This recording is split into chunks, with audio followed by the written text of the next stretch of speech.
So do you think we're manipulated? By other beings? Yeah. I don't know. I've thought about that a lot. Ever since the alien with the interview, the interview with the alien video, I've been thinking about that a lot. Like, how much are we, like, to an extent, mind controlled, and also not really, I don't know, actively making choices. I'm not sure how much free will we actually have. Well, that's why I kind of wonder if we have some AI in us already.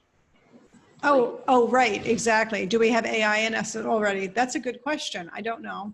Yeah. I would guess so, from what we eat and put in our bodies, and just like those nanotechnology that's all around. Yeah. But like, I sometimes just wonder if,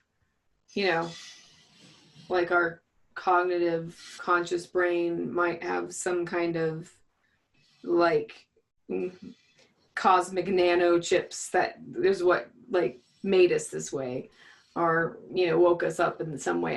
Sometimes I just wonder if we might be like part cyborg, part organic. I don't know if it's relevant either way. Like, even if you were and this is all you've ever known, then I guess why is it relevant? But I don't know. Would that change? Would that change when we die? When we leave our physical body? I mean, I'm thinking like we've been AI for thousands and thousands of years. Yeah. So pretty much when our soul was when our soul was made.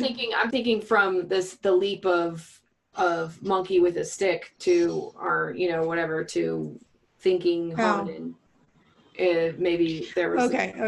That's what I'm thinking. So you're thinking, you're not thinking at a soul level, it's more about at a biological level you're talking about. Soul level, I feel like even rocks have souls, or you have essence. Like sure. I feel like there's just existence in itself has essence. And so like I think like when you and we're in a unique we're in a unique vessel right now that's conscious of our consciousness. So that's cool. I don't know how unique that is in the scheme of everything, but on this planet it seems pretty unique to Yeah. Well, I do think that we were then going back to answer your question, yes, I think we were manipulated based a little bit on a talk that I listened to by Braden, when he was saying like 64,000 years ago, or however long it was. It was a long time ago when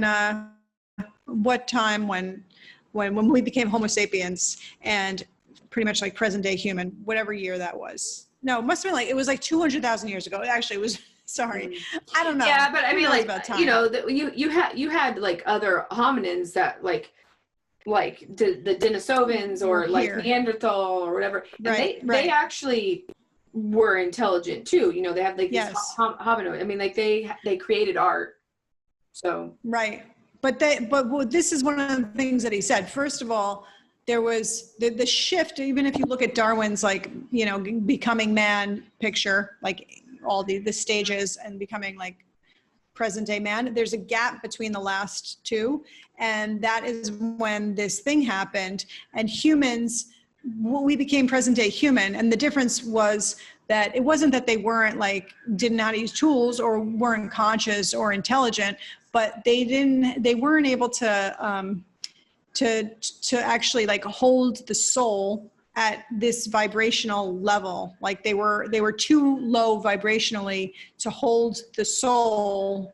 So what happened was they noticed that's when there was a shift in chromosomes. And there's a chromosome that seemed like it was completely fused, like it was a change. I don't remember the number or the name of the chromosome, but it happened at that time period. And the shift was that we became empathetic and we had emotion, and that was the difference. So that made the change. So in that case, it was kind of implying that maybe something happened.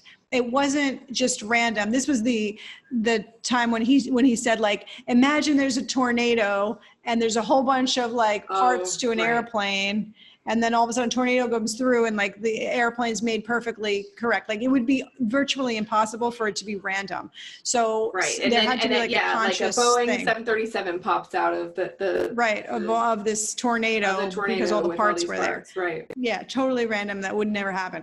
But so the analogy was like, that's just not going to happen with the same chromosome, because it was fused and it was just like melded and whatever. And that's exactly when we became like sentient beings and feelings, and that's emotion, and that's when we came in. And that was the difference, what makes us present day human. So it was manipulated genetically, for better or for worse, but it was to hold also vibrationally the soul, because up until that point, right, I think this was probably from Alien with the interview, this other part was like, previous to that, all these other prototypes were put onto Earth, but nothing could really like sustain. They were failing. They were just like, okay, you know. See, but then that makes me think like, okay, well then like whatever, if we've been Homo sapien sapien for, which is our genotype, that's what our name is. If we've been Homo sapien sapien for 60,000 years, what have we been doing the last 59,000 years, or 59.9? I mean, like, what is this big giant leap in the last 150 years? Like with technology. So you're talking about even closer. Well, I wasn't then, but now I am now. Now I'm kind of thinking like, maybe back then we were manipulated to be able to genetically. But there could be, I don't know, maybe we're degrading, maybe we are improving, I don't really know, but it definitely seems like we're ramping up in our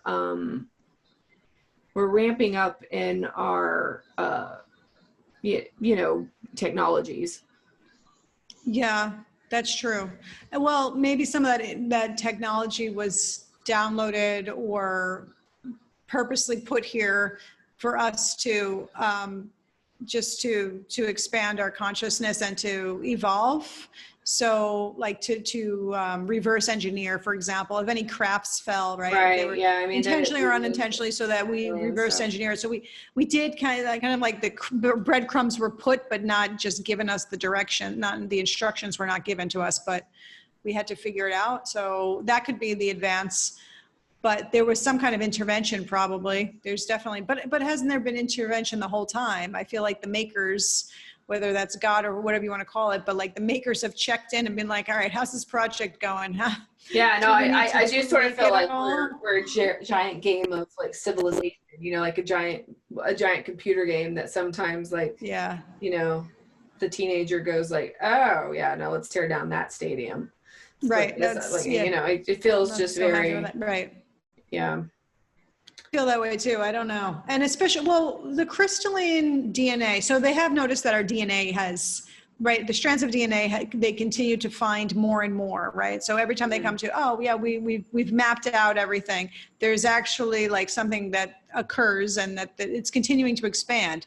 So the whole like fifth dimensional thing is maybe with the consciousness raising, that this crystalline DNA that's becoming activated because of the present time. Is that because of the alignment with the cosmos? Is that because what I thought had come to me, I told you this, like with the ice caps melting, all the information that was held in water is now becoming available to us. So I just think that things are becoming available at the time. So it's a little bit of everything. It's just timing. Yeah, I really hope we get some answers, dude, to anything. I'd be happy with even if the only answer we get is who built the pyramids. I'd be like, yes, it's something. Like, maybe people have for real answers about things, and everybody has their, so-and-so says it was the ancient one. So-and-so said, I mean, I don't care. I just want like a definitive answer on something. But I don't think that we're ever going to get definitive answers on pretty much anything. Like that's the thing, because if somebody told you that, and do you really think that 100% of the scientists would actually agree on it? There would still be somebody that'd be like, no, that didn't happen. And there would be a school of people. So there's never going to be consensus. It's going to be like, well, that's one version. And the other thing is I'm listening to a lot of Brian Scott stuff, and there's multiple realities, right? So there's also, that's the other thing. There's overlays, there's people jumping time frames. There's so much stuff that we don't even understand. We're only thinking from the intellect or perspective that we can process that information, but there's so much we don't know that we don't even know it, you know? Oh yeah, I believe that for sure. So yeah, and it's constantly changing, because the other thing is, let's say, going back to the whole past, present, no time existence thing. So there's no time existing, or everything's happening at the same time better, then everything that you're doing right now is affecting everything else everywhere. So nothing is going to be 100% static, because like, I don't know. I mean, so these people came in and built the pyramids, or something helped us to build the pyramids, but there could be something else that changes that in the future that hasn't happened yet, that's going to affect the past. It's constantly changing. The butterfly effect of kind of, yeah, of like the cosmos. Yeah. Yeah, that's true. But I mean, like, I guess ultimately, even if you meet your maker, it's still, I think, for me, the ultimate source of everything is just all of the electricity that ignites everything. Because even if we had like physical makers that were like, you know, alien god things, or like Hercules came down and was like, oh, actually, my father Zeus is the one who is responsible for all this. And you're like, oh, okay, I remember that story. Okay, that has an origin. Like anything that's like a being, or anything that has any kind of physicality, had to have an origin. So it really has to go back down to the end of at the end of the rabbit hole. It is like an energy source being that fragmented itself to understand itself. Absolutely. And this is all its game. Yep. Exactly. That's exactly the way I think of it. Now, I think the great mystery is that where there's no beginning and no end, right? So it's infinite, and like where that original energy source come from, it just always was, which is something I just can't even wrap my head around at all. Understanding was that even that perplexes it. Even that perplexes it? Like, what do you mean? Like even the source energy, the reason why we exist at all, the reason why it fragments itself in general, is because it's always been, it always will be, but even it doesn't know the why it exists. It doesn't know why it exists. It just always has. It wasn't created, so it doesn't know why it exists. It's just always has. So yeah, I mean, why for me is like, but why is like, okay, like pondering why, but I just want to know like how did it exist? Or like, yeah, maybe how does it exist? But I guess you're saying that it's electrical, but which I guess I can understand, but how did that electrical happen, and in what confinements? And is every universe the same? Like in that sense, there was there's not infinity? I don't know. And then, but here's the other thing is like, it's always been in existence. It always will be. Like, I feel that resonates as true within me, but is that true? Ooh, I never thought that as to not be true. Yeah, well, I mean, like sometimes you have to examine, like, because everybody just sort of says like, oh, that's infinity, true. It always has been, always will be, but like, we don't know that to be 100% true. That's an excellent point, right? Why do you think that? Just because we assume it? Well, it's true. I just figure I've been a soul. Well, I mean, but the infinity loop is, I mean, it does make some logical sense, even though sometimes our logic, you know, is based on whatever, but just in that there has to be a baseline creator, right? Like, so like whatever created creation had to have been created. So the only way for it to have been created is that it could never have been created. It had to have always existed. Otherwise there would always be something that would have begot it. Right. Well, that's true. That's probably what that's what it is, but I still don't really get it. But just because there was a beginning, or there was no beginning, like they say, everything that has a beginning has to have an end. So if it doesn't have an end, or so if it doesn't have a beginning, it cannot have an end. So right, exactly. You know, so that's why that, like, you know, they kind of say that infinity is based upon, you know, like infinity has to go both to the negative and positive points. Exactly. Right. Just like the symbol of the infinity. Yeah. I don't know. It's funny because if you think of that, then you're like, what if I just decided I just don't want to exist? Like, you know, Yeah, like what would that mean for a soul? Like, how would you just be like, you know, I'm done with this infinite well, I game. mean, that's I'm suicide, done right? here. Like when people Check out. do the No, suicide, but I mean, even beyond that, I mean, suicide to me right, doesn't solve right. that doesn't solve it. But can If it they ever were be just like, solved? Can you ever just bail? see, because like I don't feel like your consciousness is independent of the source at some point. At some point, you go back to the one, and Right. and then like and unless the one decided like that it didn't want to exist anymore, I don't think it would you I don't think you could decide that because you aren't your own. Like you don't belong to you because you don't really exist because you are essentially a fragment of God, of source Yeah. energy. You're just like everything. Yeah. Yeah. True. So I guess when Which everything is at, it seems very empowering, but though I don't mean that to be empowering. I feel like in this particular incarnation manifestation of reality, you have a lot more control than you think you do. Like you are a sovereign being, and your mission here is to, you know, figure out how to have as much units of love versus fear as possible. You know, like make, you know, get on the up and up versus the down and down. I mean, or at least that's what I think most people's mission should be. Doesn't necessarily mean that yeah. it's what it is or what they end up following. But yeah, I don't know. I think our mission is just to remember that, I don't know, to kind of remember What was ourselves, or just to remember all of a sudden that we're just on this, that we're spiritual beings. I mean, I don't even know if it needs to be anything complicated. Just well, like, I mean, oh, and yeah. remembering is remembering, Exactly. putting back Putting it together your together. fragmentation into Right. getting back closer to the one source, I think. Right. Exactly. So that's part of it. Like that's probably what the mission is, if I were to call it a mission for me. Or, I mean, in this life, maybe as Danielle, like as this current life, I think it's also for me just trying to figure out,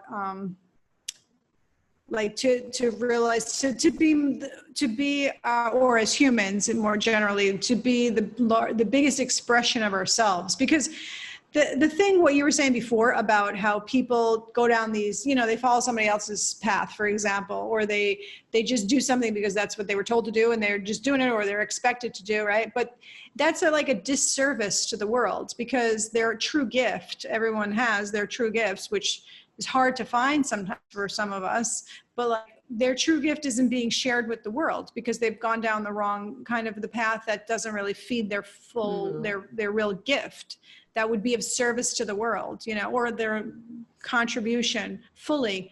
So I mean, not that they're not worth whatever, but it's just saying that like it could have been even bigger. I almost feel like rather, like I said, like rather than good or bad, which I'm not 100% sure how I don't always necessarily like feel about that, but I feel like more like within realms of fear and love. I feel like whatever we're doing here for some reason likes to exist within duality, and there's some sort of lesson or school that's happening with duality, and there's a push and pull, a pull and a tug, and I feel like right now we've been manifesting collectively in where fear is, when fear in this tug of war game into duality. People like to like, and that's why I say it's not necessarily good or bad, because I'm not saying like we're all eating babies, but I am saying that, like, you know, it's not like the most extreme bad, but I am saying we do all collectively as a whole tend to be in fear, even in that sense. Like we just don't do what we really want to do. We do what's told to us. We comply. We follow. We become what is expected of us versus what we can individually contribute that's unique. We don't actually go into the other part of the love. And like, it's taking, you know, slowly people are kind of going more and more and more out there, and you always have people stepping out of that box, but it's like you need that 100th monkey of people stepping out of the box before everybody kind of sheds the skin and goes like, okay, that was enough fear, let's go over to the love thing, and let's stop being scared of tomorrow and just live today, you know. Totally. Yeah, and that duality is happening so much in the world right now with this whole COVID and lockdown of the world, that it's so extreme right now. So people are just, you know, going into compliance and fear mode, into all different levels of it when we're all experiencing it. And then some people are breaking out of it and finding different ways for themselves or changing their life. So yeah, we're living that duality. Like, I feel like it's coming to a head big time. Worldwide. Yeah, buddy. I love it when we talk about infinity. It's like my favorite. That's my favorite Danielle topic, because it's like, well, me, yeah. Yeah, the answer, it will be it'll be a conversation that never ends because we'll never know. Yeah, it's crazy. It's something that I always think about. I think about it too, but like, I don't talk about it with a lot of people, because like, you know, I get shut down a lot by like, well, you don't know. You'll never know. Like, I know, but it's fun to think about it, even if.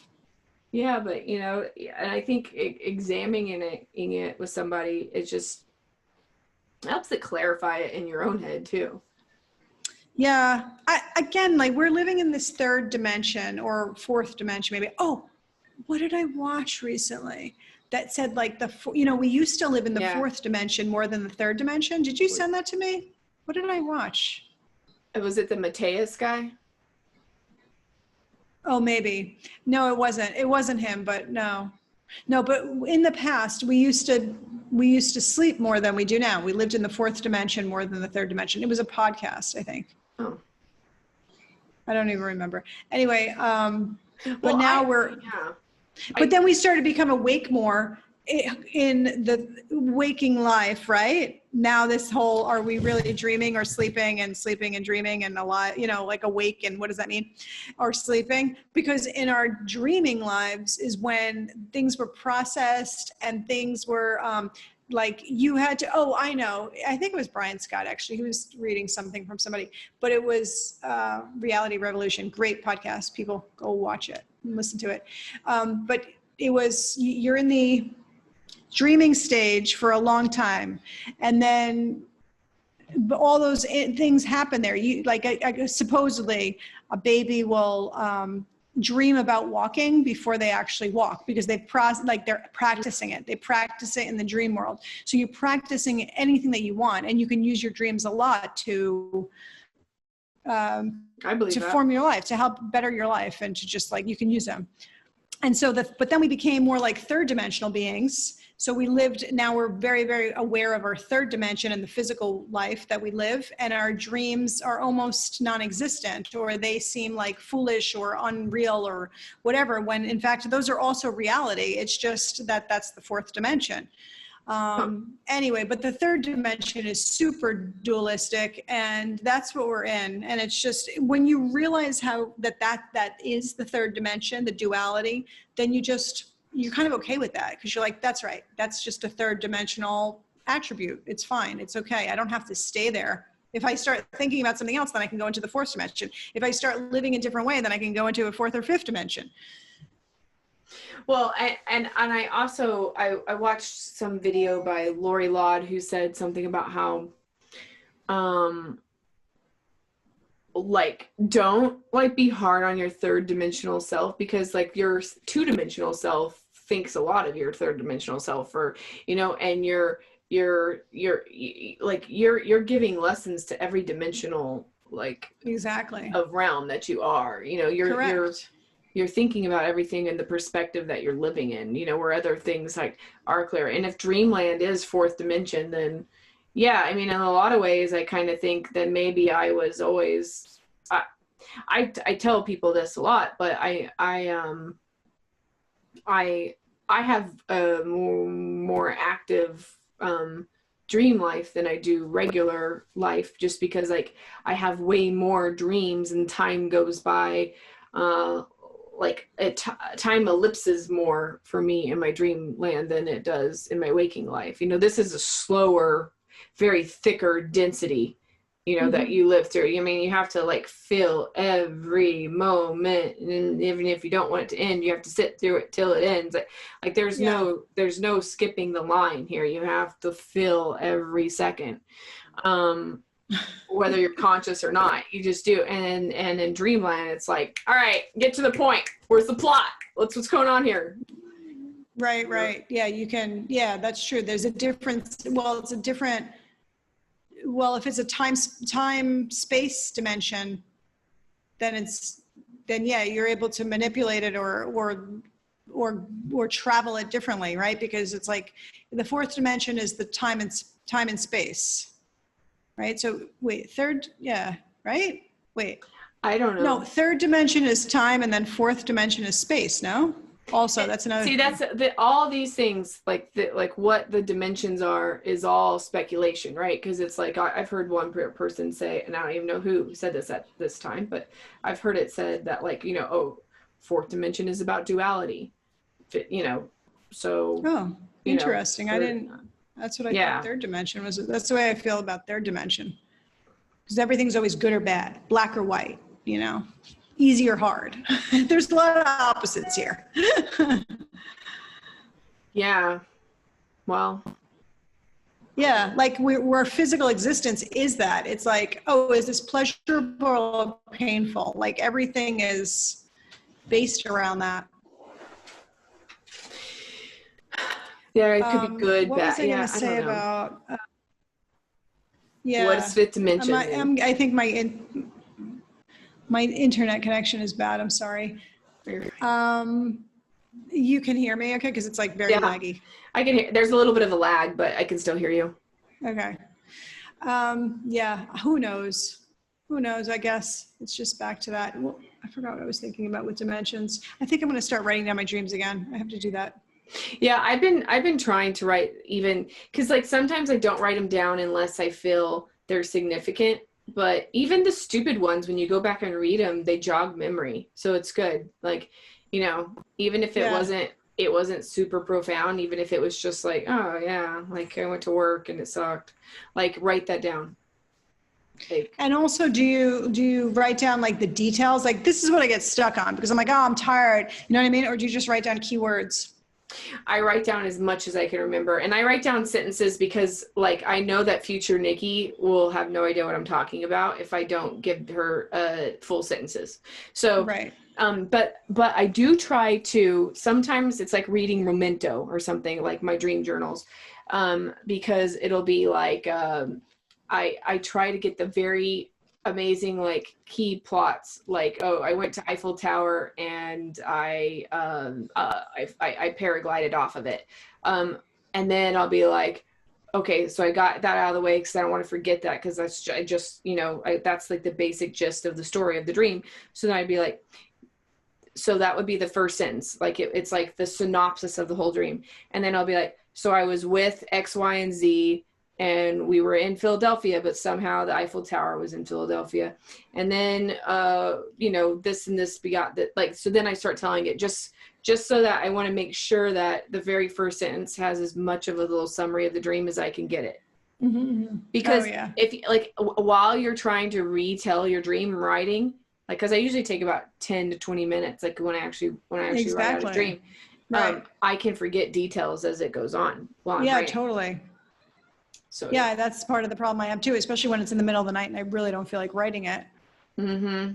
That happens to me all the time, because like I get up to go to the bathroom because I have a bladder the size of a walnut probably, so I always have to go to the bathroom, and then like I'll have had a dream, and like they're not all, and also I have like a really cool looking dream journal, and I reserve that one for like my dreams that I would one day want to reread. But then my other ones, like I just write that on like a shit piece of like whatever paper that I don't care about. Yeah, it's just the process of, it doesn't have to be like in a beautiful dream journal. It can just be like on a notepad, you know, Right. because the idea is just that like the process of writing will help the memory.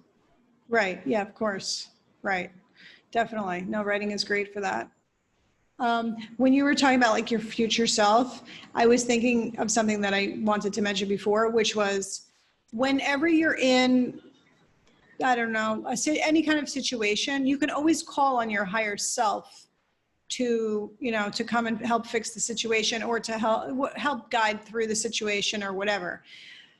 So sometimes I forget that, but sometimes I've been remembering it a little bit more and more, but I've been calling on my future self and I mean, my higher self. So what would you be like, okay, like, okay, I'm going through this feeling of pain for something.